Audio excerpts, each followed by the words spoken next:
নীলফামারী জেলার 4টি সংসদীয় আসনে এবার মোট ভোটার 15,73,232 জন। এর মধ্যে নারী ভোটার 7,82,014 জন। পুরুষের পাশাপাশি নির্বাচনী উত্তাপ ছড়িয়েছে নারীদের মাঝেও। তারা চান নির্বাচিত সরকার হোক নারী বান্ধব। আশা প্রকাশ করেন নারীর ক্ষমতায়ন, অর্থনৈতিক মুক্তি এবং আর্থসামাজিক উন্নয়ন করে দেশে স্থিতিশীলতা ফেরাতে সর্বোচ্চ জোর দেবে সরকার।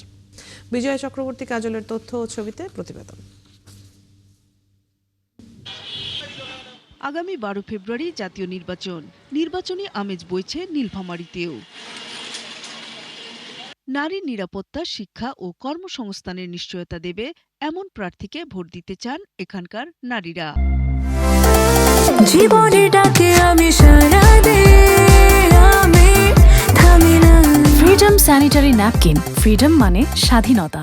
যারা নির্বাচিত হবে তারা যেন আমাদের নারীদের ক্ষমতায়নটাকে একটু দৃষ্টিগোচর করে। আমরা যাদেরকে ভোট দিব, যারা উত্তীর্ণ হবে, যে দলেই হোক না কেন, আমাদের ভবিষ্যৎটা যেন ভালো হয়। আর যে সরকারের গঠন হোক না কেন, আমরা মেয়েরা যদি নিরাপত্তায় থাকতে পারি। সরকার গঠন থাকা অবস্থায় অনেক নির্যাতিত হচ্ছে, আমরা চাই যে আমাদের নিরাপত্তাটাকে। তাদের প্রত্যাশা নির্বাচন সুষ্ঠু ও শান্তিপূর্ণভাবে অনুষ্ঠিত হবে। যাতে সুস্থ মতো ভোট হয়, ভালোভাবে থাকি, কোনোদিনও অশান্তি হয় না দেশে। নারী হিসাবে একটু আমাদের আত্মমর্যাদা থাকে। আমরা যে কোম্পানিতে করি বা রাস্তাঘাটে যাওয়া আসা করি, আমাদের যাতে সুন্দরভাবে যাওয়া আসা চলাফেরা করতে পারি। দুর্নীতিমুক্ত একটি আলোকিত নীলফামারী চান এখানকার নারী ভোটাররা। ভোট কেন্দ্রে যায় আমি যেন আমার ভোট নিজে দিয়ে আসতে পারি, আমার ভোট যেন অন্য কেউ দিতে না। নির্বাচনটা চাই সুস্থভাবে, যেন ঝগড়া বিবাদ হয় না।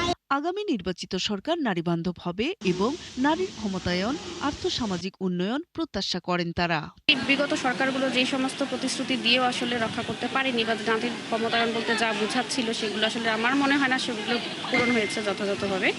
আমি চাই যে নতুন সরকার এসে যেন নতুন আঙ্গিকে সবকিছু গুছিয়ে নেয়। আমরা যেন নির্বিঘ্নে চলাফেরা করতে পারি, আমাদের অধিকারটুকু যেন ঠিক থাকে, বজায় থাকে। যেন এমন হয় যেন আমরা যেন দিনে রাতে যে কোনো সময় বের হলে কোনো আমরা বাধাগ্রস্ত না হই। জেলার 4টি সংসদীয় আসনে এবার মোট ভোটার 15,73,232 জন। এর মধ্যে নারী ভোটার 7,82,014 জন।